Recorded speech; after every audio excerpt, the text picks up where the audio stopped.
म्हणतात ये यथा माम प्रपद्यन्ते तंस तथैव भजाम्यहम्. तुम्ही मला ज्या दृष्टीतून पाहसाल त्या दृष्टीतून मी तुम्हाला भेटेल, फळ देईल, काही करेल. म्हणजेच आपण जर त्या भगवान श्रीकृष्णाला इतर देवी देवतांचं, महादेवाचं किंवा विष्णूचं रूप म्हणून जर पाहिलं तर तुम्हाला मात्र परब्रह्म परमेश्वराचं फळ मिळणार नाही. तुम्हाला विष्णूचं फळ मिळेल किंवा महादेवाचं फळ मिळेल. परब्रह्म परमेश्वर तो त्यांच्याही पलीकडे आहे. आणि संजयाला नेमकं तेच झालं. त्याला विष्णूचाच वर होता, विष्णूच दिसत होता, म्हणून त्याला चतुर्भुज मूर्ती दाखविण्यात आलेली. परब्रह्म परमेश्वर भगवान श्रीकृष्ण यांच्या पवित्र अशा वाणीतून निसृत झालेला हा अत्यंत पवित्र असा ग्रंथ, या ग्रंथाचा इतिहास सर्वश्रुत आहे, पण महाविद्यालयीन स्तरावर. सर्वसाधारणतः आमच्या पारायणावृत्तीत श्रीमद्भगवद्गीता हा ग्रंथ असतो, पण बऱ्याच वेळेला या ग्रंथाच्या उत्पत्तीबद्दल नेमकं काय, तो कसा आणि केव्हा झाला, हा जर आपण विचार केला तर श्रीमद्भगवद्गीता वर पाहता महाभारतातूनच बाहेर काढलेला ग्रंथ आहे आणि तो आपल्याकडे आलेला आहे, इथपर्यंत सगळ्यांना माहिती आहे. पण वास्तविक जर त्याचा इतिहास जर पाहिला तर थोडा वेगळा वाटतो. तो कसा? महाभारत हे नाव जर आपण पाहिलं तर हे नाव व्यासांनी तर काही दिलेलं नाहीये. व्यासांनी हे नावच दिलेलं नाही, इतकंच काय, पण महाभारत नावाचा कोणताही ग्रंथ लिहिलेला नाही. आता आश्चर्य वाटेल, या महाभारतातून श्रीमद्भगवद्गीता हा धर्मग्रंथ निसृत झालेला आहे आणि त्या ग्रंथाचं, त्या नावाच्या ग्रंथाची रचनाच व्यासांनी केलेली नाही. असं म्हणतात की व्यासोच्छिष्टम जगत सर्वम, व्यासांनी सर्व जग काही उष्ट केलेलं आहे. म्हणजेच तत्वज्ञानाचा कोणताही भाग त्यांनी मागे ठेवलेला नाही. त्यावर सगळ्या याच्यावर त्यांनी मूळ स्वरूपाचं त्यांचं विवेचन आहे. आणि म्हणून ही मन सर्वश्रुत आहे, कारण त्यांनी 18 पुराणं पण लिहिले म्हणतात. पण आता नेमके व्यासांची पुराणं कोणती आहे हे सांगता येणार नाही, कारण व्यासांनी पुराणं लिहिल्यानंतर पुन्हा आणखीन इतरांनी 18 उपपुराणं लिहिली, पुन्हा आणखीन काही नवीन नवीन पुराणं झाली. त्यामुळं पुराण ग्रंथाची संख्या 100च्या वर होऊन गेली. इतकंच काय, महाराष्ट्रातील पुराणं ही वेगळी वाटतात. आंध्र, कर्नाटक तिकडं जर पाहिलं तर तिकडले पुराणं वेगळेच वाटतात. म्हणजे कसं, एक उदाहरण सांगतो. महाराष्ट्रातील पुराणामध्ये राधा कुठेही उल्लेख केलेला नाही. उत्तर भारतामध्ये जर विचार केला तर उत्तर भारतामध्ये राधा नावाची एक व्यक्ती त्या ठिकाणी दिसते. असे अनेक फरक आहेत. आणि म्हणून नेमके 18 पुराणं कोणती आहेत हे सांगता येणार नाही. पण हे निश्चित आहे की व्यासांनी 18 पुराणं लिहिली होती. ती कोणती माहीत नाही, किती काय ती माहीत नाही. पण असो, तर इतिहास जर पाहिला तर व्यासांनी जय नावाचा ग्रंथ लिहिलेला आहे आणि या ग्रंथाची पद्यसंख्या फक्त 8000 पद्य आहेत. फक्त 8000. त्यामध्ये श्रीमद्भगवद्गीता हा धर्मग्रंथ, पुढे चालून त्यातील परब्रह्म परमेश्वराच्या परावाणीतून निघालेलं तत्वज्ञान या ग्रंथात गोवलेलं आहे. म्हणून हा ग्रंथ पारायण आवृत्तीसाठी आज तागायत जनमानसांमध्ये सर्वश्रुत झालेला आहे आणि रूढ पण झालेला आहे. पण त्या ग्रंथाचा जो पुराण आहे म्हणजेच जय नावाचा ग्रंथ, त्याकडं मात्र तेवढी काही विशेष काळजी घेतल्या गेली नाही. कारण पवित्र अशा वाणीतून निघालेलं तत्वज्ञान या श्लोकात गोवलेलं आहे. म्हणून फक्त हे श्रीमद्भगवद्गीतेचे श्लोक हे स्वतंत्ररित्या राहिले आणि ते जनमानसात रूढ झाले. मग त्या जय ग्रंथाचं पुढे चालून वैशंपायन यांनी या ग्रंथाला आणखी काही अधिक अलंकृत करता येईल किंवा आणखी काही ग्रंथातल्यामधल्या कथानकं त्यांनी त्याच्यामध्ये टाकल्या गेले. कदाचित ते ग्रंथ त्या कथानकं काल्पनिक असू शकतील किंवा शृंगारमय असू शकतील. आणि त्यानंतर आणि म्हणूनच ही जी शिकलेली पिढी आहे ते म्हणतात महाभारत हे काल्पनिक आहे. पण वास्तविक मूळ जो जय नावाचा ग्रंथ आहे तो काल्पनिक नाही, तो वास्तविक घडलेली घटना आहे. पण त्यानंतर जो फुगवटा केला गेला, ज्या व्यासांनी जय नावाचा ग्रंथ 8000 पद्यामध्ये लिहिला, तो ग्रंथ वैशंपायनांनी 24,000 श्लोक केले आणि त्या ग्रंथाचं नाव बदललं. म्हणजे जय नावाचा ग्रंथ होता, त्याचं नाव झालं भारत ग्रंथ. आणि आता लक्षात घ्या, तिप्पट वाढ केली, म्हणजे 24,000 श्लोकापर्यंत या ग्रंथाची वाढ झाली. हा जो ग्रंथ मी सांगत आहे तुम्हाला इतिहास, हा इतिहास 12वीच्या परिशिष्टामध्ये अभ्यासक्रमात ज्यांनी संस्कृत घेतलेलं आहे 12वीला त्यांना माहिती आहे हा ग्रंथ, याचा इतिहास. पुढे चालून आणखी काही कवींनी त्याच्यामध्ये आपल्या स्वेच्छेप्रमाणे वाढ करत गेले आणि ही वाढ होत होत तब्बल 300 वर्ष, 300 ते 350 वर्ष त्याच्यामध्ये भर टाकण्यात आली. आणि शेवटी कोणीतरी सौती नावाचा एक होऊन गेलेला विद्वान आहे, या विद्वानानं या सगळ्यांचं कलेक्शन केलं. तेव्हा 1,00,000 श्लोक झाले. आणि म्हणून आजचं महाभारत म्हणजे 1,00,000 श्लोकांचं आहे. एवढा फुगवटा झालेला आहे. म्हणजे व्यासांच्या ग्रंथ म्हणजे एक कपभर दूध आणि त्यानंतर आजचं महाभारत म्हणजे बकेटभर त्यात पाणी टाकलं. आता काय राहिलं ते त्याच्यामध्ये शिल्लक. आणि म्हणूनच महाभारतातलं तत्वज्ञान या गीतेच्या तत्वज्ञानाशी जुळून नाही.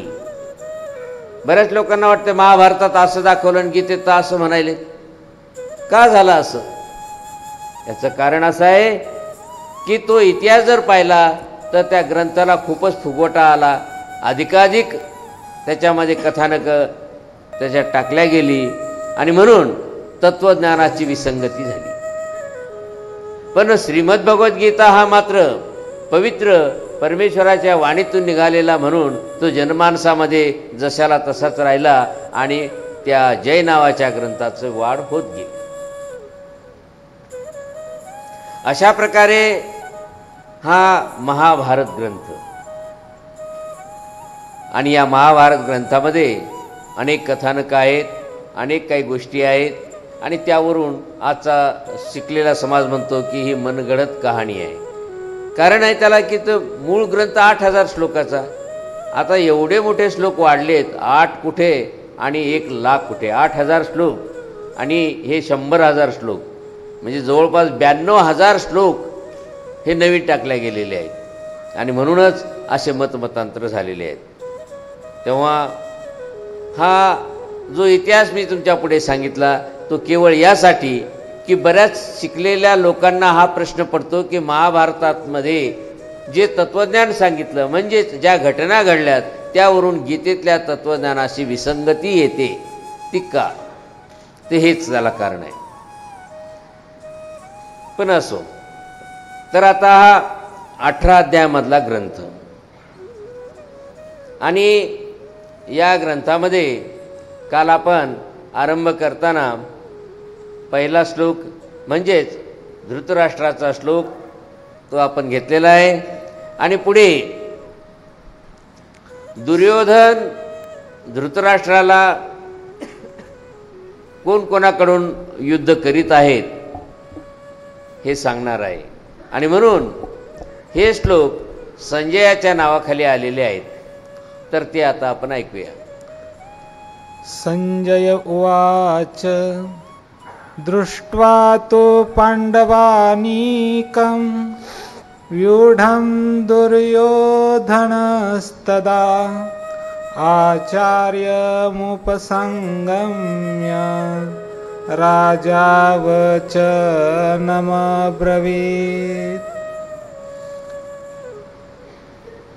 संजय समोर बसलेला आहे. धृतराष्ट्र त्याला प्रश्न विचारत आहेत. या कथानकाची सुरुवातच मांडणी जी केलेली आहे व्यासांनी ती कशी केली, जणू काही युद्ध घडत आहे आणि ते आम्ही पाहत आहोत. वास्तवता जर पाहिली तसा काही प्रकार नाही, परंतु कथानकाची मांडणी त्यांनी मात्र तशी केलेली आहे. कशी मांडणी केली, जणू काही युद्ध घडत आहे आणि हे समोरून पाहत आहेत. युद्ध झाल्यानंतर कित्येक वर्षानंतर ही गीता लिहिल्या गेलेली आहे, त्यावेळेस नाही लिहिल्या गेली. हे त्याच्या अंतर्बाह्य पुराव्यावरून सिद्ध होतं. पण व्यासांनी जी रचना केली ती मात्र अशी दाखविलेली आहे की समोर युद्ध घडायला लागलेलं आहे. आणि म्हणून संजय काय करतो, तदा व्यूढं पांडवानीकं दृष्ट्वा. धृतराष्ट्राने विचारल्याबरोबर संजय जणू काही सगळीकडे निरीक्षण करतो. सगळीकडे व्यूहबद्ध झालेली सेना म्हणजे व्यूह रचनेनं आपापली सेना रचल्या गेलेली आहे आणि ती पाहून पांडवानीकम म्हणजे पांडवाची सेना पाहून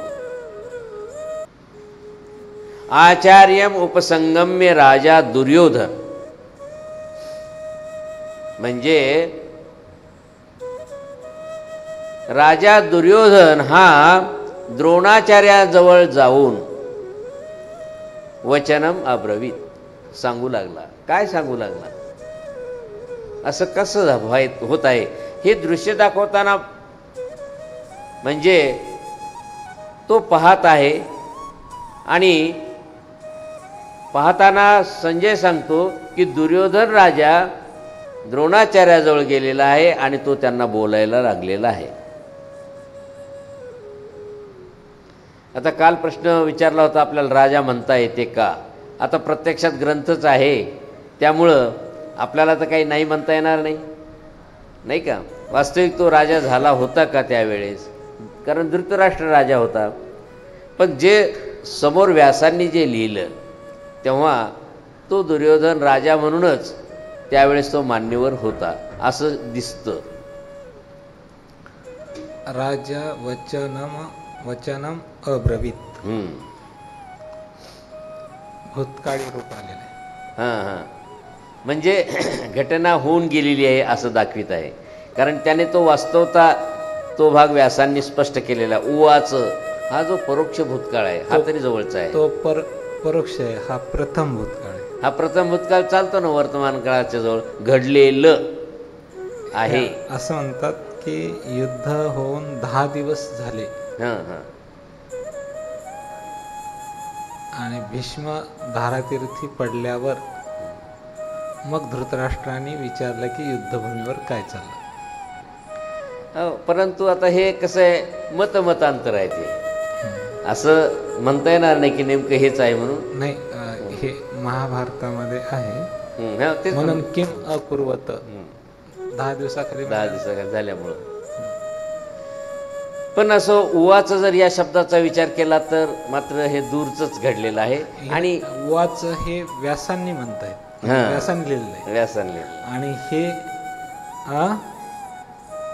हे आता बोलले ते जास्त संयुक्तक आहे. व्यासाने म्हटलं आणि बाबांनी काल तेच निरूपण केलं होतं, ते जास्त संयुक्तिक आहे. नाही, ऐका ना, संजय उवाच हे परोक्ष भूतकाळ हे व्यासाने लिहिलेलं आहे. आणि जे किम अकुर्वत हे धृतराष्ट्र म्हणलेले म्हणून सांगत आहे. म्हणून ते धृतराष्ट्राने म्हणलेले ते 10 दिवसाखालचं अगोदर आहे म्हणून प्रथम भूतकाळी रूप आलेलं आहे. आणि उवाच हे परोक्ष भूतकाळ म्हणजे हे कोणी लिहिलेलं आहे? व्यासांनी त्याची बांधणी केली म्हणून उवाच हे वर येतं. कारण आहे की त्यावेळेस त्यांनी त्याला पाहिलंय. पण एक महत्त्वाचा मुद्दा यामध्ये असा येतो की युद्ध इतक्या दूर घडत आहे, जिथं साधं कुठं जर एखादा 10-5 लोकांचा कल्लोळ झाला तर आपल्याला कोण काय करत आहे हे कळत नाही. आणि मग हे कसं यांना कळालं की एवढ्या गर्दीमध्ये काय म्हणायला लागले तर ते कसं ऐकलं असं? दूरदृष्टी दुराश्रवण आताही चालू आहे. आणि त्याला कारण आता हे त्यांनी स्पष्टच केलं. माझ्या आधीच मीच सांगणार होतो ते, पण ते आधीच तुम्हाला स्पष्ट करून दाखविलं त्यांनी की जे विज्ञान आज आपल्या समोर आहे की लाल किल्ल्यावर पंतप्रधान काय बोलत आहेत, कशा परिस्थितीत आहेत, हे दृश्य आपल्याला इथं दिसतं. तेवढ्या गर्दीमध्ये जवळ असणाऱ्याला कदाचित दिसत नसेल, परंतु ज्यांच्या पुढं TV आहे त्यांना दिसतं. आणि म्हणूनच एवढंच विज्ञान त्यावेळेस फक्त या स्वरूपात नसून दुसऱ्या कोणत्या एखाद्या स्वरूपात उपस्थित होतं असं याच्यातून दिसून येतं. आणि म्हणूनच ही व्यासांनी जे सांगितलं की काय होत आहे त्या धृतराष्ट्राने विचारल्यावर संजय सांगतो की आता या वेळेला राजा दुर्योधन हा द्रोणाचार्याजवळ जाऊन बोलत आहे. प्रश्न असा पडतो, यांनी दृष्टी टाकली, कारण हा संजय दूरदृष्टी दुराश्रवणी होता. ज्याप्रमाणे आज तुम्ही आहात, आज तुम्ही सर्वजण दूरदृष्टी दुराश्रवणी आहात. म्हणजे केव्हा? जेव्हा तुम्ही TV पुढे बसाल तेव्हा. तसंच त्यावेळेस सुद्धा सर्वच काळ काही दिसत होतं असं नाही. त्यांना सुद्धा काही विशिष्ट आसनामध्ये विशिष्ट वेळेमध्ये बसूनच त्यावेळेसच त्यांना ते दूरचं दिसत होतं, दूरचं ऐकण्यात येत होतं. आणि आताही सुद्धा तसंच आहे की आपण जिथे कुठे TVच्या समोर जाऊन बसू त्यावेळेस आपल्याला ते दूरचं पाहणं आणि ऐकणं पण होतंय. तसं मोबाईलवर ऐकता येते कुठे बी, परंतु पाहताना मात्र थांबूनच पाहावं लागतंय. चालताना मोबाईलवरचा TV पाहता येणार नाही, असा फरक आहे. पण एकंदरीत त्यावेळेस एवढं विज्ञान प्रगत होतं असं म्हणायचं. संजयाची काही एक वेगळी विशेषता दिसते. संजय चतुर्भुज देखे. संजयाची पाहण्याची एक वेगळी विशेषता स्वामींनी सांगितलेली. म्हणजे त्या मुळातच एक वेगळी विशेषता आहे त्यांच्याकडं. याचं कारण असं आहे की संजयाला विष्णूनं वर दिला होता, मला तुम्ही भेटा. आणि विष्णूनं पाहिलं की परब्रह्म परमेश्वर अवतार घेत आहे, आता आपण तिथं कुठे जायचं. म्हणून त्यांनी भगवान श्रीकृष्णांकडे विनंती केली की आपण माझी विनंती ऐका की आपण त्या संजयाला भेट देऊन ईश्वर स्वरूप दाखवावं. आता संजयाला जर दाखवायचं आहे तर संजयाची भक्ती होती विष्णूवर. त्यामुळं भगवान श्रीकृष्ण म्हणतात, ये यथा माम प्रपद्यन्ते तंस तथैव भजाम्यहम्. तुम्ही मला ज्या दृष्टीतून पाहसाल त्या दृष्टीतून मी तुम्हाला भेटेल, फळ देईल, काही करल. म्हणजेच आपण जर त्या भगवान श्रीकृष्णाला इतर देवी देवतांचं, महादेवाचं किंवा विष्णूचं रूप म्हणून जर पाहिलं तर तुम्हाला मात्र परब्रह्म परमेश्वराचं फळ मिळणार नाही. तुम्हाला विष्णूचं फळ मिळेल किंवा महादेवाचं फळ मिळेल. परब्रह्म परमेश्वर तो त्यांच्याही पलीकडे आहे. आणि संजयाला नेमकं तेच झालं. त्याला विष्णूचाच वर होता, विष्णूच दिसत होता, म्हणून त्याला चतुर्भुज मूर्ती दाखविण्यात आलेली.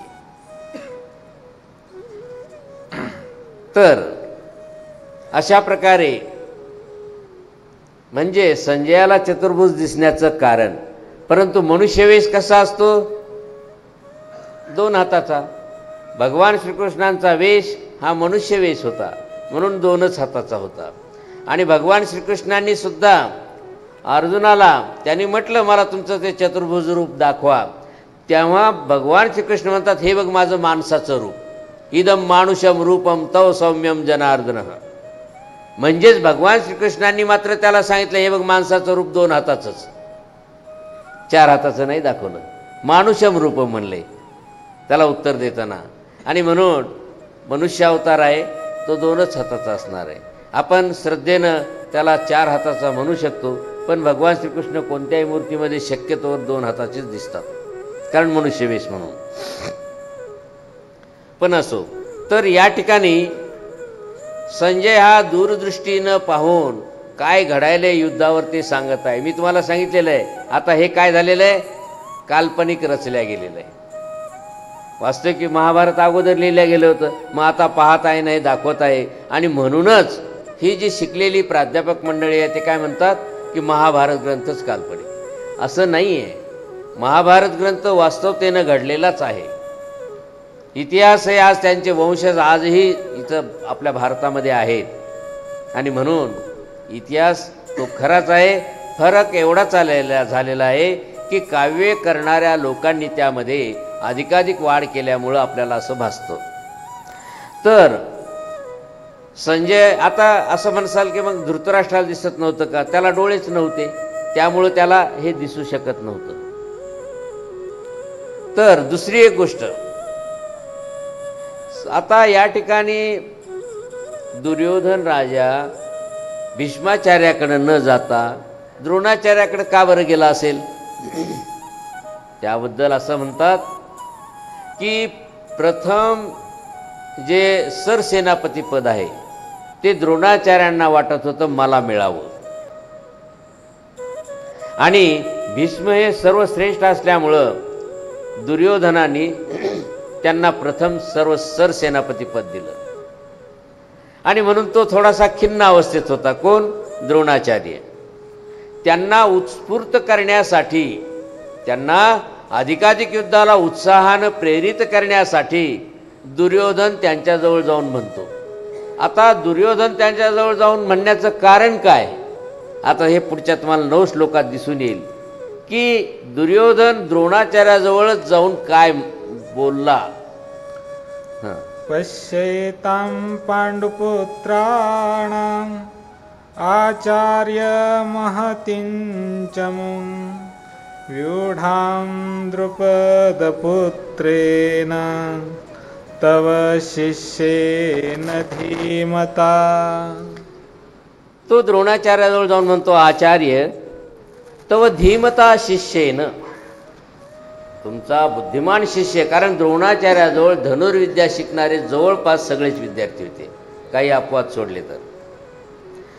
तुमचा बुद्धिमान शिष्य द्रुपद पुत्रेनं, म्हणजे द्रुपद राजाचा मुलगा, जो की त्याचं नाव होतं धृष्टद्युम्न, तो सांगतो की बा द्रुपद पुत्र, द्रुपद राजाचा मुलगा धृष्टद्युम्न यानं व्यूढाम एताम पांडुपुत्राणाम महतीम चमुम, ही व्यूहबद्ध केलेली पांडवाची महान सेना पश्य पाहून घ्या.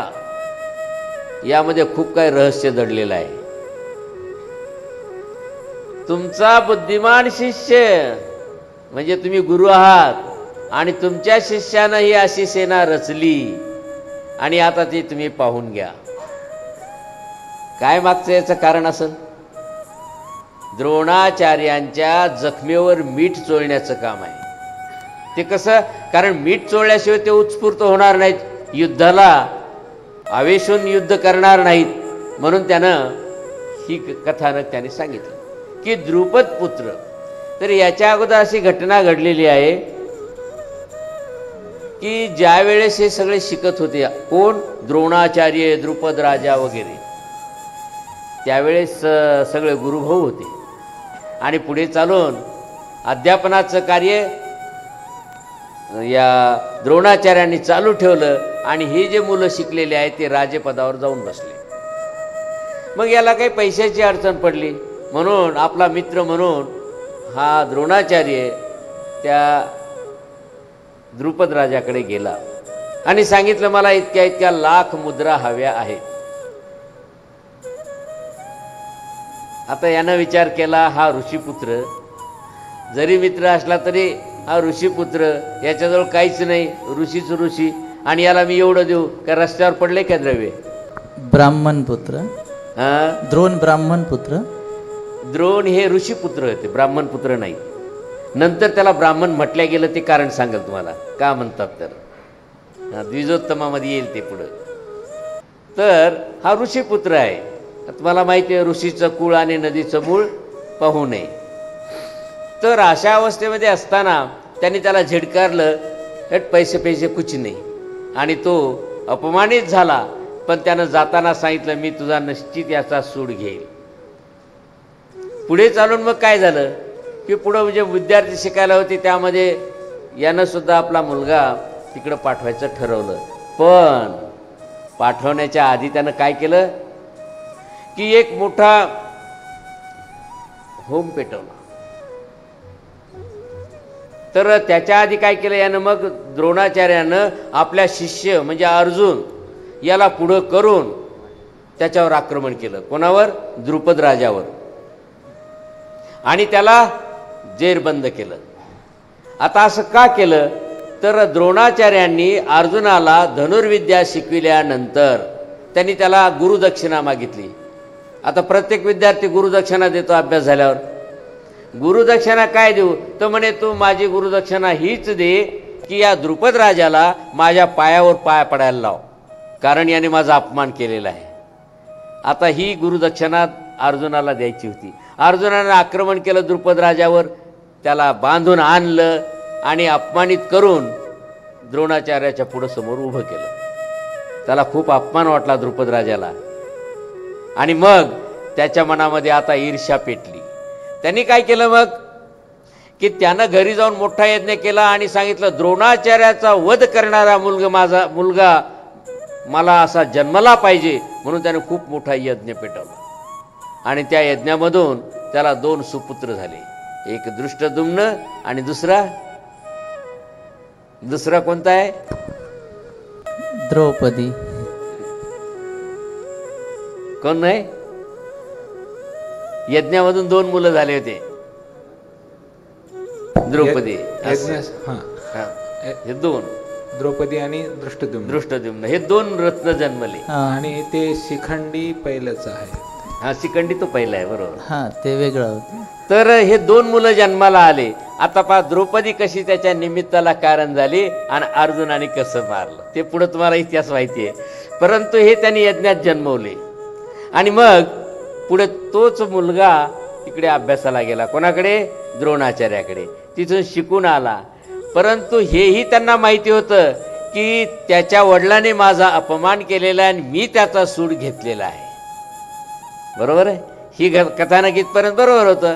आणि मग पुढे ती त्याला आठवण करून देण्यासाठी की ज्यानं तुझा अपमान केलेला होता त्याचाच पोरगा तू शिकविलेला, त्यानं बघ कशी पांडवाची सेना रचलेली आहे.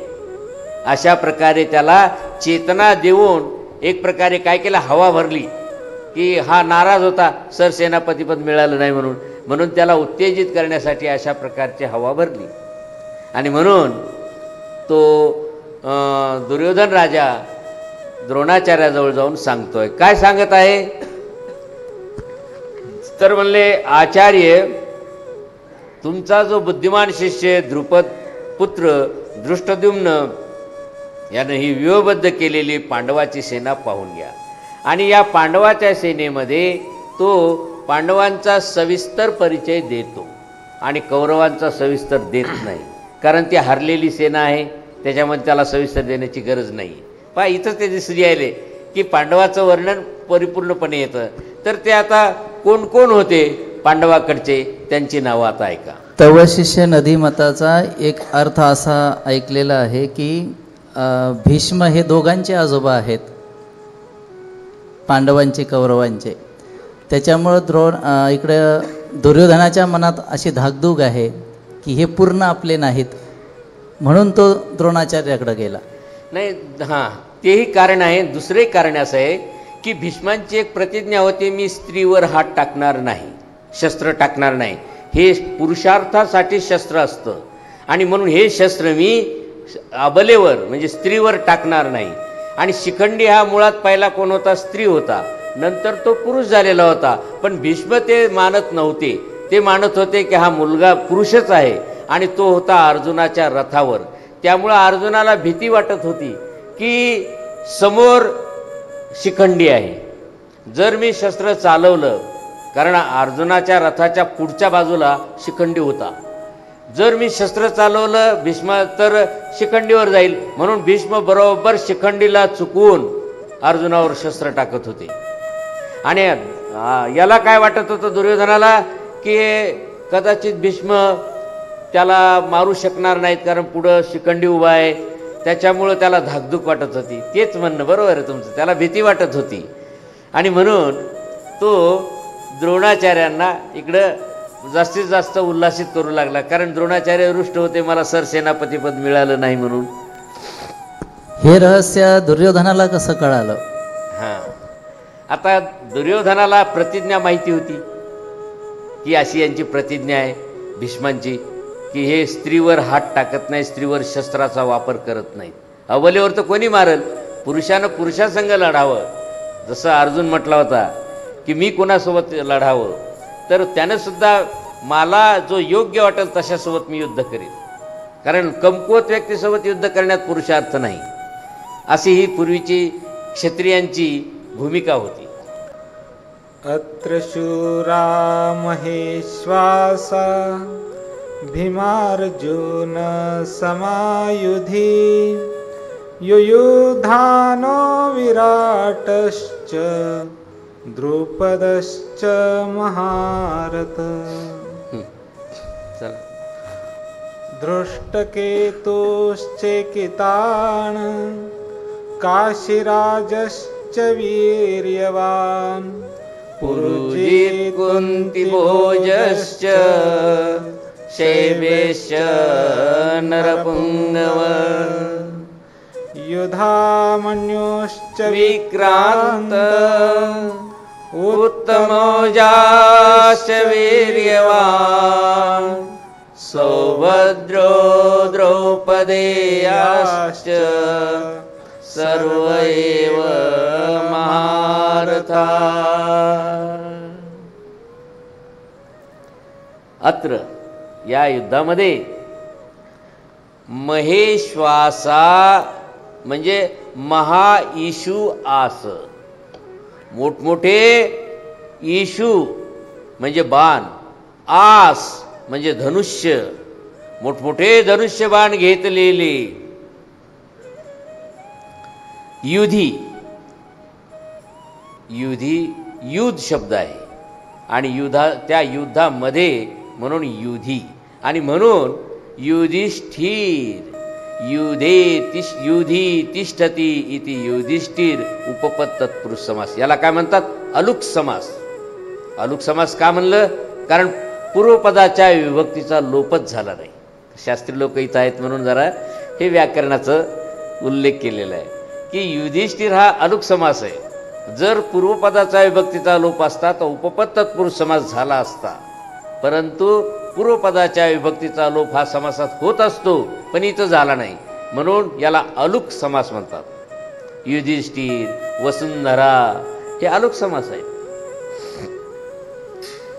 तर भीमार्जुन समा, अगदी भीम आणि अर्जुनासारखे मोठमोठे शूर. युयुधान, युयुधान म्हणजे ज्यानं पुन्हा पुन्हा युद्ध केलेलं आहे त्याला काय म्हणायचं? सात्विकी. सात्विकीनं पुन्हा पुन्हा युद्ध केलेलं होतं म्हणून. विराट म्हणजे विराट राजा. महारथी द्रुपद राजा, द्रुपद राजा हा महारथी होता. आणि धृष्टकेतू, चेकितान आणि वीर्यवान काशी राजा. त्याचप्रमाणे पुरुजित राजा, कुंतीभोज राजा आणि नरपुंगव शैब्य. माणसामध्ये श्रेष्ठ असलेला शैब्य राजा, विक्रांत युधामन्यू आणि पराक्रमी युधामन्यू, वीर्यवान उत्तमौजा आणि वीर्यवान असा उत्तमौजा राजा, सौभद्र म्हणजे सुभद्रेचे 5 मुलं, 5 पांडवाची 5 मुलं, द्रौपदेया, सौभद्र म्हणजे सुभद्रेचा मुलगा अभिमन्यू आणि द्रौपदेया म्हणजे द्रौपदीचे 5 मुलं, सर्वे एव महारथा, हे सगळेची सगळे महारथी आहेत. आता इथं पहा, लक्षात घ्या, सर्वे एव, श्लोक कसा आहे, सर्व एव. संस्कृतचा नियम आहे, स्वरापुढं स्वर आल्यानंतर संधी केलीच पाहिजे, तसं ठेवता येत नाही, नाहीतर काव्यभंग होत असतो. आता या ठिकाणी इथं सर्व आणि एव, अ आहे आणि इकडे ए आहे, दोन्ही स्वर समोरासमोर आलेले आहेत. मग इथं संधी करायला पाहिजे होती, संधी केली असती तर झालं असतं सर्वैव, एक अक्षर कमी झालं असतं, छंदामध्ये अडचण आली असती. म्हणून त्यांनी काय केलं की अशा प्रकारची संधी केली की जिथं विकल्प संधी यावी, विकल्प संधी आली की मग तिथे करा अथवा न करा. मुळात काय झालेलं आहे, सर्वे एव, इथं अयादी संधीनं अयादेश होऊन याचा लोप होऊन सर्व एव झालं. आणि एक संधी झाल्यावर दुसरी संधी करू नये, केली तर ती वैकल्पिक होत असते, आणि म्हणून त्यांनी ही अशा पद्धतीनं सर्व एव ठेवलं. कारण संस्कृतमध्ये 5 संधी आहेत. मला वाटतं शास्त्रीय वर्ग सांगायलाच 5 संधी कोणत्या आहेत. तर 5 संधी कोणत्या, पंचसंध हे म्हटलेलं आहे. 5 संधी कोणत्या, नंबर 1 स्वर संधी, नंबर 2 व्यंजन संधी, नंबर 3 विसर्ग संधी, आणि आता 2 संधी कोणत्या.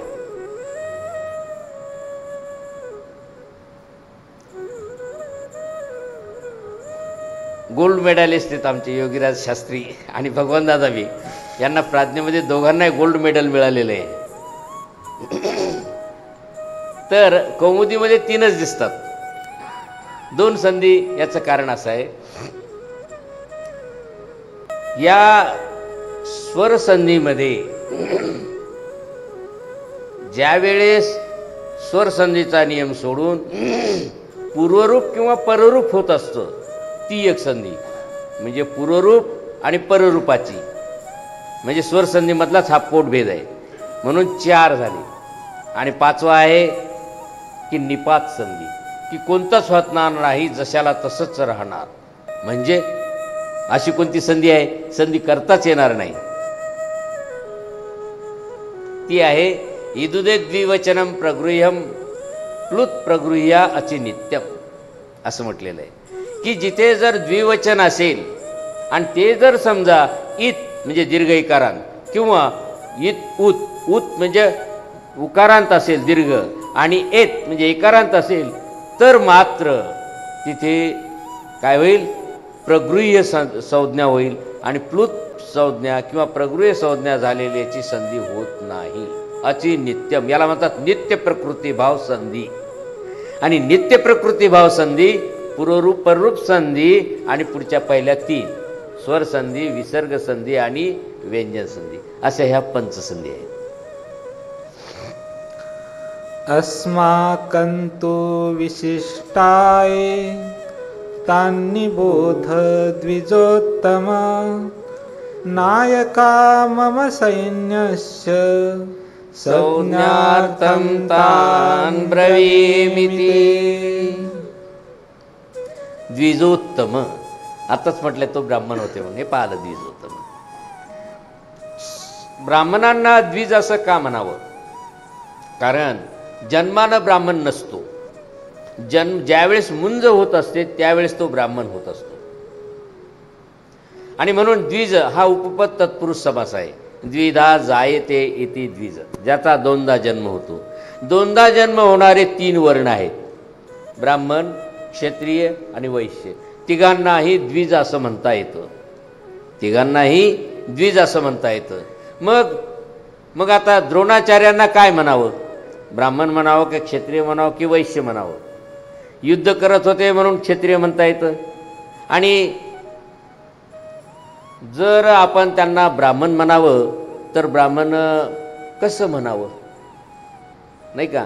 म्हणून द्विजोत्तम, द्विजामध्ये उत्तम म्हणजे ब्राह्मण, कारण 3 आहेत, ब्राह्मण क्षत्रिय वैश्य, त्या ह्यांच्यामध्ये उत्तम, उत्तम कोण? ब्राह्मण. आणि म्हणून ब्राह्मण असं त्यांना म्हटलं. पण आता ब्राह्मण कसं काय म्हटलं, तर त्याचं कारण आहे, भगवान श्रीकृष्ण म्हणतात की चातुर्वर्ण्यम मया सृष्टम गुण कर्म विभागश, गुण कर्मानुसार. म्हणजे जर एखादा शूद्र असेल, मातंग समाजाचा असेल, आणि तो जर ज्ञान देत असेल, कॉलेजमध्ये प्राध्यापक असेल, तर तो ब्राह्मण. आणि जर ब्राह्मण असून जर तो सेवक नोकरी करत असेल चपराशाची, तर तो शूद्र, कारण गुणकर्म विभागश. म्हणून आता द्रोणाचार्य हे द्विजोत्तम, कारण हे ज्ञान देत होते, म्हणून द्विजोत्तम. वास्तविक हे ऋषी होते. तर द्विजोत्तम म्हणजे हे द्विजोत्तमा म्हणजे हे द्रोणाचार्य. अस्माकम, आता त्यांनी त्यांचा परिचय दिला, हे आमके आमके आहेत त्यांच्यातले, आणि आमच्याकडं म्हणे विशिष्टा, जे काही विशिष्ट आहेत तान्निबोध. आता ते तुम्ही समजून घ्या म्हणे. कोण कोण आहेत, तर म्हणे मम सैन्याचे नायका, माझ्या सैन्याचे नायक म्हणजे सेनापती म्हणजे भीष्म. ते संज्ञार्थम ब्रवीमी, ते तुम्हाला माहिती होण्यासाठी कळवितो.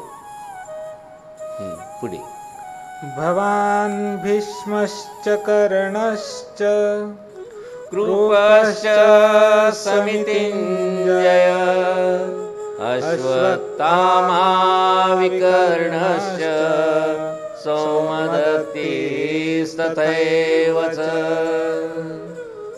भवान म्हणजे आदरणीय आपण, कारण भवत सर्वनाम हे आदरार्थामध्ये वापरल्या जातं, म्हणून भवान. त्वम म्हणलं तर तू होतंय, पण भवान म्हणलं तर आपण होत असतं. भवान म्हणजे तुम्ही स्वतःच, म्हणजे कोणाला म्हणत आहे? द्रोणाचार्यांना. भीष्म, कर्ण आणि समितिंजय कृपः म्हणजे कृपाचार्यांनी प्रत्येक युद्धामध्ये विजय मिळवलेला होता, म्हणून युद्धात विजय मिळविणारे कृपाचार्य.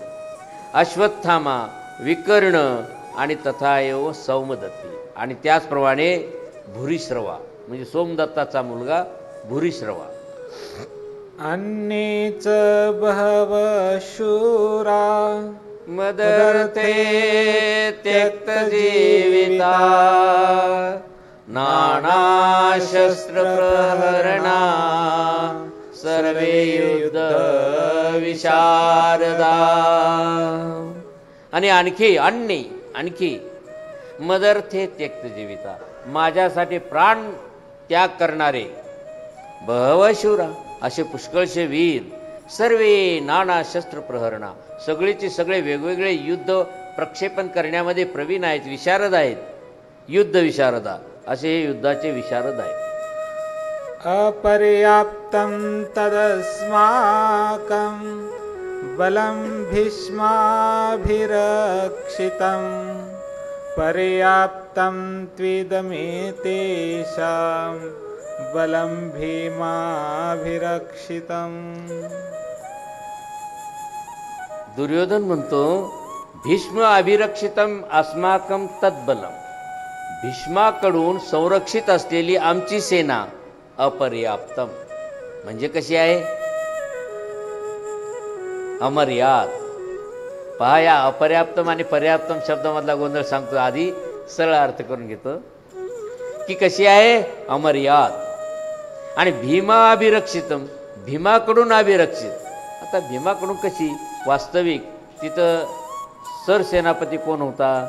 दृष्टद्युम्न, त्यानं ते व्यूहबद्ध रचना केली होती, परंतु भीमाचं त्याच्यावर नियंत्रण होतं. म्हणून काही पुराणामध्ये 1-2 ठिकाणी वेगवेगळे मतं आलेले आहेत. सरसेनापती हा होता, कुणी तो म्हणतात, त्याच्याविषयी मतांतर आहे. एतेषाम इदम बलम पर्याप्तम, तर यांची ही सेना कशी आहे? पर्याप्तम म्हणजे पुरेशी, मोजकी, तोकडी असं. पण काही टीकाकार असा बी अर्थ करतात की आमची सेना अपर्याप्तम, पर्याप्त नाही, पुरेशी नाही, आणि पांडवाची सेना पर्याप्त म्हणजे पुरेशी. असं का म्हणतात?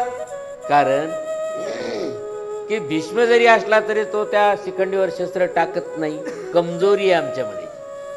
आणि त्यांच्याकडं पुढं भीष्म आहे, या त्यांच्या पुढं शिखंडीच आहे अर्जुनाच्या पुढं, ती त्याला मारूच शकत नाही, म्हणून आमची सेना तोकडी आहे असं त्यांनी असे काही अर्थ करतात.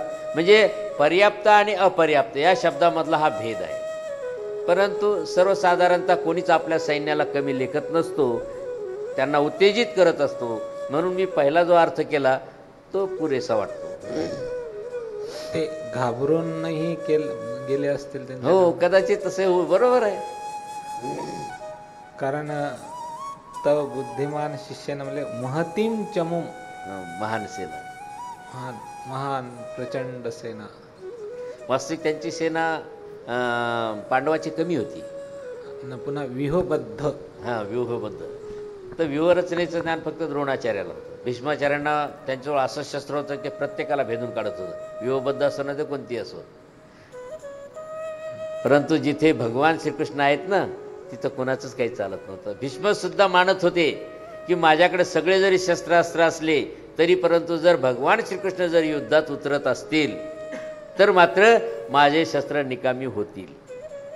आणि म्हणूनच भीष्मांनी जी प्रतिज्ञा घेतली ती युद्धाच्या वेळेस, कारण दुर्योधन त्यांना टोचायला लागलाय, आपले कौरव भराभर संपायलेत, त्यांचा एकही मेला नाही, असं त्याला डिवचल्यावर भीष्म काय म्हणले, आज संध्याकाळपर्यंत मी एकतर श्रीकृष्णाला शस्त्र हातात घ्यायला लावील, नाहीतर या पांडवातला एक तरी पांडव खाली पाड.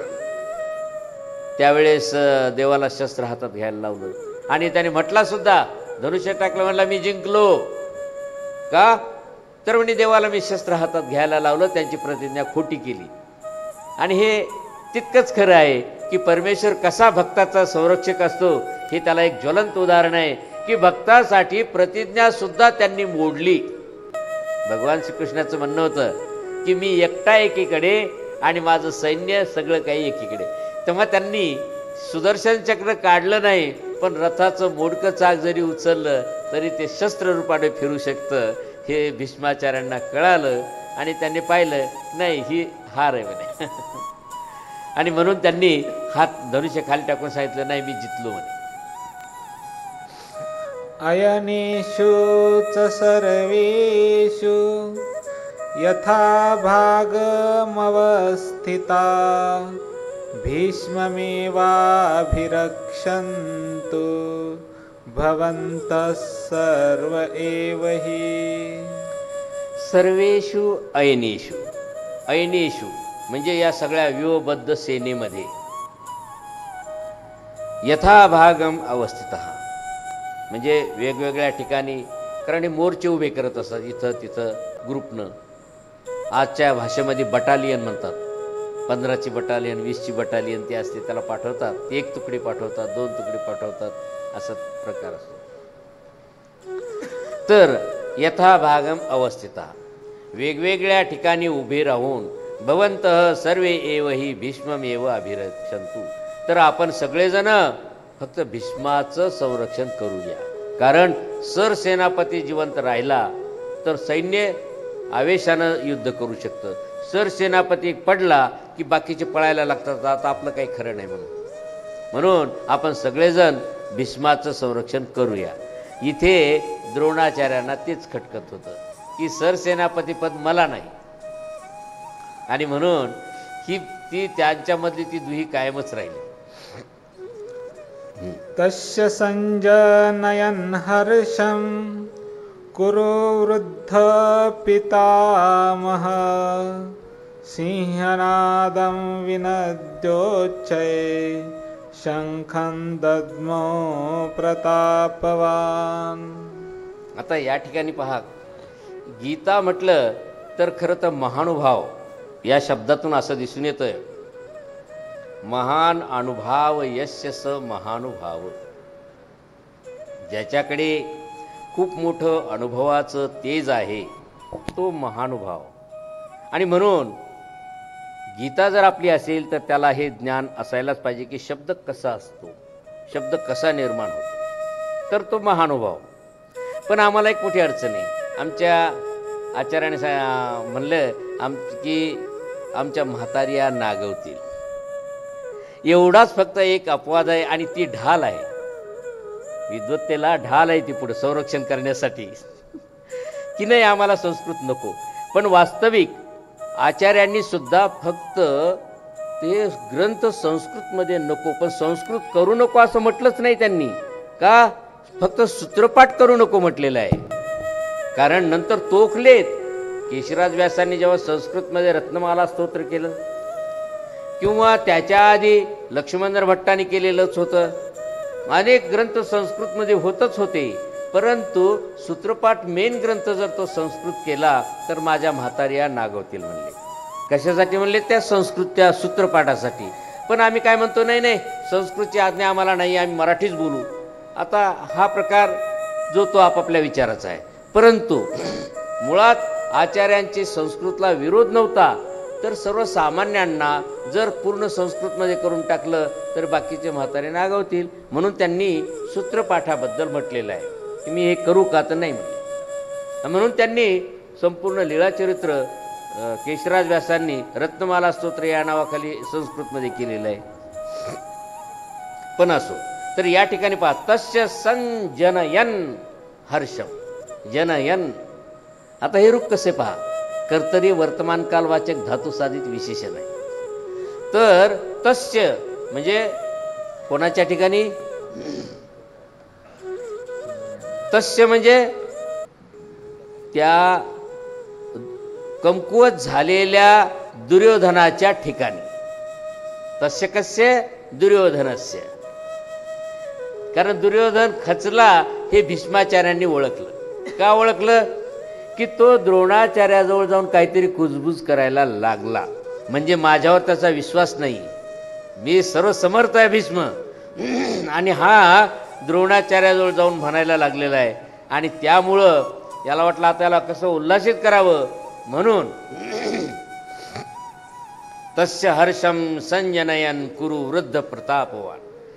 त्या दुर्योधनाच्या मनात आनंद निर्माण करीत कुरुवृद्ध कौरवामध्ये श्रेष्ठ असलेले प्रतापवान पितामह म्हणजे महापराक्रमी भीष्म उच्चये सिंहनादम विनद्य, मोठ्याने सिंहासारखी गर्जना करून.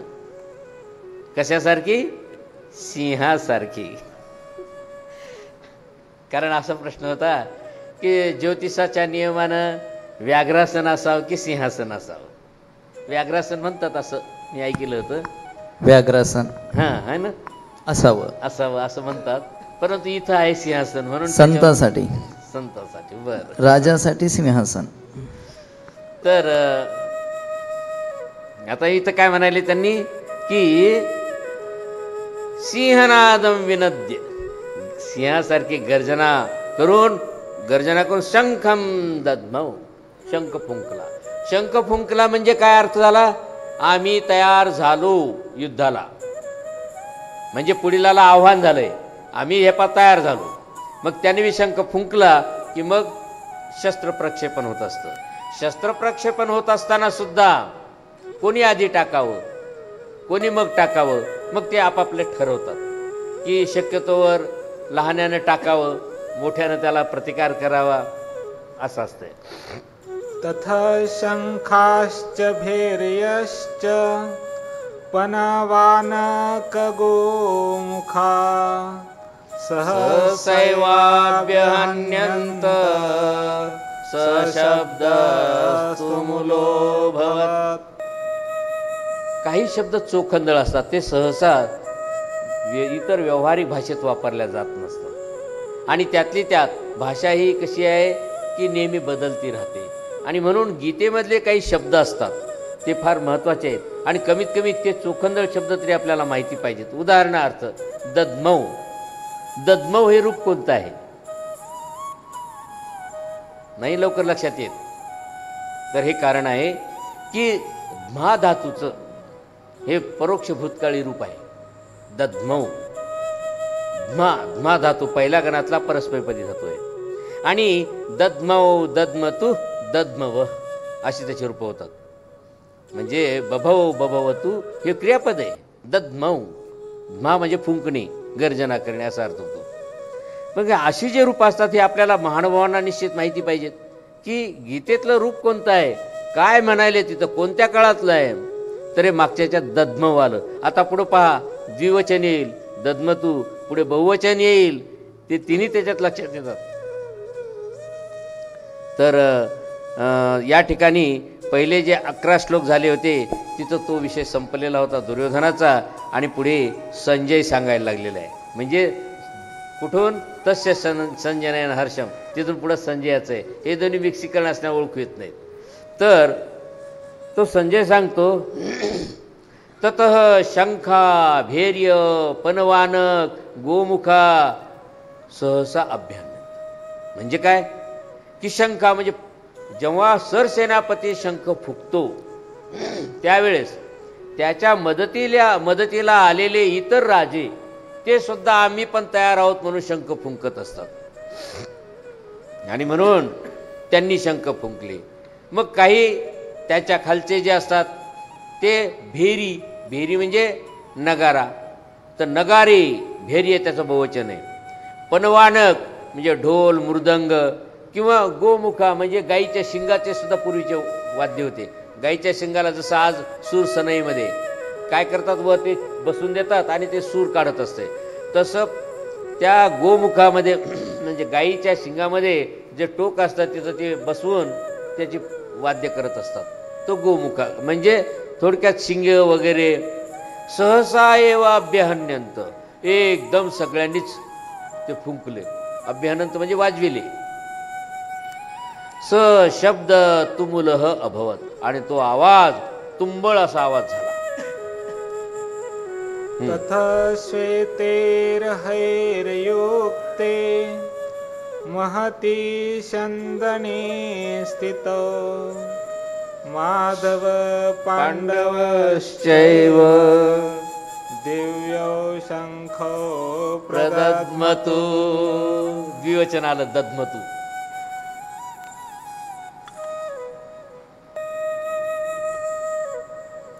परोक्ष भूतकाळाच्या कशावरून ओळखायचं? अतुस उस, येतो एक वचनाला आऊ येत असतं, आणि अतुस ऊस असं येते म्हणून हे अतुस द्विवचन. ततः त्यानंतर श्वेतै हययुक्ते, पांढरे घोडे जुंपलेले. पहा पांढऱ्या घोड्याचं रहस्य. आणि महती चंदने, मोठ्या रथामध्ये, चंदन म्हणजे रथ, स्थितौ, पहा इथं 2 जण आहेत, स्थितौ द्विवचन, बसलेले, 2 जण बसलेले. माधव पांडव, माधव म्हणजे श्रीकृष्ण. त्याला माधव का बरं म्हणावं? श्रीकृष्णाला माधव का म्हटलं? जसं व्यंकटेश्वर म्हणजे काय? व्यंग म्हणजे वाकडी, कट म्हणजे कंबर, आणि त्याचा ईश्वर म्हणजे कोण? श्रीकृष्ण. व्यंकटेश्वर म्हणजे काय? श्रीकृष्ण. श्रीकृष्ण कधी सर्व उभे राहत नाहीत, ते वाकड्या कंबर करून उभे राहतात, म्हणून व्यंकट ईश्वर, व्यंकटेश्वर असा अर्थ होतो. तसंच माधव, मा म्हणजे माया, धव म्हणजे पती. माधव म्हणजे मायापती, मायापती म्हणजे श्रीकृष्ण. तर माधव आणि पांडव म्हणजे पंडूचा मुलगा अर्जुन. तर या दोघांनी दिव्यौ शंखो, दिव्य असे दोघांनी 2 शंख प्रदद्मतु फुंकले. पंचजन्यं ऋषिकेशो देवदत्तं धनंजय पौंड्रं दद्मो महाशंखं भीमकर्मावृकोदर.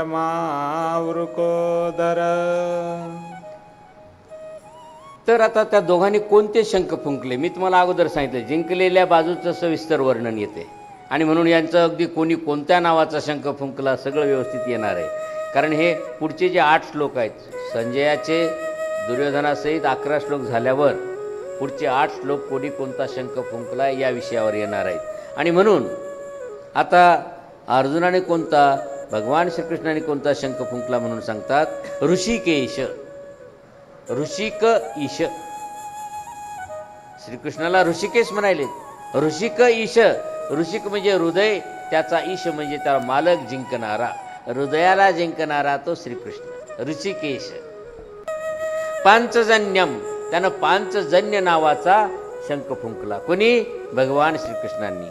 आणि धनंजय देवदत्तम. आणि धनंजय कोणता समास आला? अलुक समास. कारण धनजय नाही ना, वास्तविक धनजय व्हायला पाहिजे होतं. धनंजय, धनंजयती इति धनंजय द्वितीय तत्पुरुषासारखी व्याख्या आहे. परंतु पुढं ते जय आल्यामुळं हा कोणता होता? उपपद तत्पुरुष समास झालेला आहे. परंतु त्यालाही बाधून पूर्वपदाचा विभक्तीचा लोप न झाल्यामुळं अलुक समास. पहा कसा मनुष्य चकतो. एकदा वाटतं इकडे कृदंत रूप आले, मग हा उपपद तत्पुरुष व्हायला पाहिजे, परंतु इकडे लक्ष द्यावं लागतं, पूर्वपदाच्या विभक्तीचा लोप नाही, म्हणून अलुक समास. धनंजय, धनावर विजय मिळविणारा अर्जुन. यानं देवदत्तम, देवदत्त नावाचा शंख फुंकला. आणि भीमकर्मा वृकोदर, भयानक कर्म करणारा वृकोदर. वृकोदर म्हणजे वृक म्हणजे लांडगा, त्याचं उदर म्हणजे भीष्माची भूक अशी होती, खूपच होती. आणि प्राण्यामध्ये लांडगा हा जसं शेळी कधी थांबतच नाही तसं लांडग्याचं असतं, म्हणून ही उपमा दिलेली आहे की तो जास्त आहारी होता म्हणून. वृकोदर पौंड्रम महाशंखम दद्मौ, द्विवचन, की यांनी पौंड्र महाशंख तो त्यांनी फुकला. एक वचन आहे, दद्मौ एक वचन आहे, कारण इथं फक्त भीमाबद्दल आले क्रियापद. म्हणून की श्रीकृष्णाने पांचजन्य, अर्जुनानं देवदत्त, आणि भयानक असलेल्या कर्म करणारा तो जो भीम आहे त्यानं पौंड्र नावाचा शंख फुंकला. एवढं पूर्ण शंखाचं संपलं असतं तर 11-8-19 नाही का, म्हणजे हा विषय इथं संपतो. हो 3 राहिलेत फक्त, म्हणजे हा विषय संपला, पुढे दुसरा विषय लागेल. अनंत विजयम राजा कुंतीपुत्रो युधिष्ठिर नकुल सदेवश्च सुघोष मणिपुष्पक. कुंतीपुत्र राजा युधिष्ठिर, कारण हा युधिष्ठिर राजा आधी सांगितलं युधिष्ठिर अलुक समास आहे ना, युद्धामध्ये कधी न डगमगणारा असा धर्मराजा होता. आणि अनंत विजयम, त्यानं अनंत विजय नावाचा शंख फुंकला. नकुल आणि सहदेवांनी सुघोष आणि मणिपुष्पक नावाचा शंख फुंकला. आता इथं क्रियापद नाही आलं, क्रियापद मागच्या याच्यातून घेतलं. काश्यश्च परमेश्वास शिखंडीचा महारथ दृष्टद्युम्नो विराटश्च सात्यकिश्चा पराजित द्रौपदो द्रौपदेयाश्च सर्वश पृथिवीपते सौभद्रश्च महाबाहो शंखान दद्मो पृथक पृथक.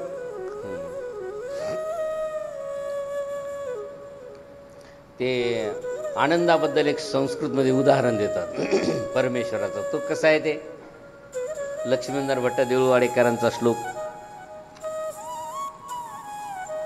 की तो श्रीकृष्ण कसा आहे, साकार असून निराकार, साकार आकार शून्यम युगपद अखिल कृत्य म्हटलेलं आहे. या श्लोकामध्ये क्रियापद नाही. या श्लोकामध्ये क्रियापद घेण्यासाठी मागच्या श्लोकात जावं लागते.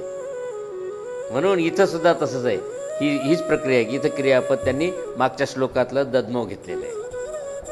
तर आता आणखी पांडवापैकी सांगतायत की परमेश्वास मोठं धनुष्यबाण घेतलेला काशीराजा, महारथी शिखंडी राजा, दृष्टद्युम्न, विराट आणि कधीच पराजित न होणारा सात्यकी, द्रुपद राजा आणि द्रौपदीचे 5 मुलं आणि महाभाऊ अभिमन्यू, त्याचप्रमाणे पृथ्वीपती हे राजा म्हणजे धृतराष्ट्राला म्हणत आहे संजय, सर्वशः पृथक पृथक शंखान दद्मू, या सगळ्यांनी वेगवेगळे शंख दद्मू बहुवचन फुंकले. पहा, दद्मौ, दद्मतू आणि दद्मुह, अतुस आणि उस हे 3 प्रत्यय लागले.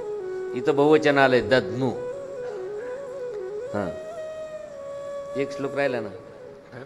हां सघोषो धार्तराष्ट्राणां हृदयानि व्यदारयत् नभश्च पृथिवींचैव तुमुलो व्यनुनादयन्. आणि मग आता तिकून कौरवानी शंख फुंकले, तुंबळावासा आवाज झाला. आता इकडे या पांडवाकडच्या सैन्याने शंख फुंकल्यानंतर काय झालं? स तुमुलह घोष, तो तुंबळ असा आवाज. नभः पृथ्वीम वेणुनादयन, आकाश आणि पृथ्वीला निनादून सोडलं. म्हणजे एवढा आवाज झाला, आकाश आणि पृथ्वी निनादल्या गेल्या. म्हणजे एकदम गंभीर असा आवाज झाला. आणि म्हणून धार्तराष्ट्राणाम हृदयानी, कौरवांचे ते हृदय वेदारयत म्हणजे एकदम थरकाप झाले. तसा मोठा आवाज झाला की मनुष्याला भीती वाटते, तशा प्रकारचं त्यांच्या हृदयात ते कंप निर्माण झाला. आणि हा विषय इथं संपला. कारण पहिला विषय जो होता परिचय दिला, दुसऱ्या विषयात कोणी कोणता शंख फुंकला, आणि आता पुढे अर्जुन निरीक्षण करणार आहे. विषय पुढचा वेगळा येणार आहे. तर आपण आता इथे थांबूया.